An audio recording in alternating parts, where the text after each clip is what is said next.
Sinopsis hikayat si miskin. Pada zaman dahulu, hiduplah seorang suami istri yang sangat miskin. Pada suatu hari, raja-raja, menteri, dan rakyat menghadap baginda raja. Si miskin juga ingin datang menghadap. Sebelum menemui raja, orang-orang yang melihatnya tertawa dan melemparinya dengan batu dan kayu hingga badannya penuh darah. Baginda raja yang mendengarnya bertanya ada apa. Kemudian baginda raja memerintahkannya untuk diusir. Orang-orang pun mengusirnya hingga ke tepi hutan, tempat di mana ia tidur. Ketika siang hari, si miskin pergi ke kampung untuk mencari rezeki. Tetapi sesampainya di kampung, orang-orang mengusirnya dengan kayu. Si miskin berlari ke pasar, tetapi di pasar ia pun dilempari batu hingga tubuhnya dipenuhi dengan darah.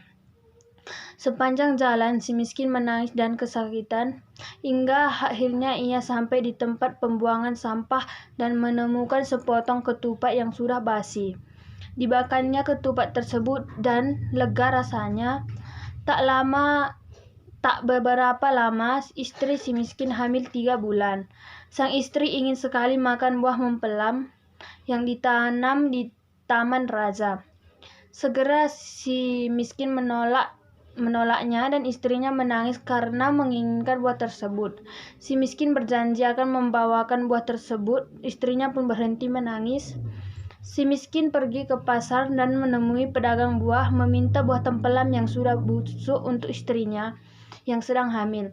Orang-orang yang biasanya mengusir dan memukulinya merasa kasihan.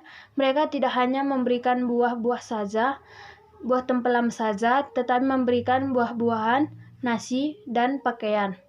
Ketika sampai di rumah, ia menceritakan semua apa yang dia peroleh di pasar kepada istrinya.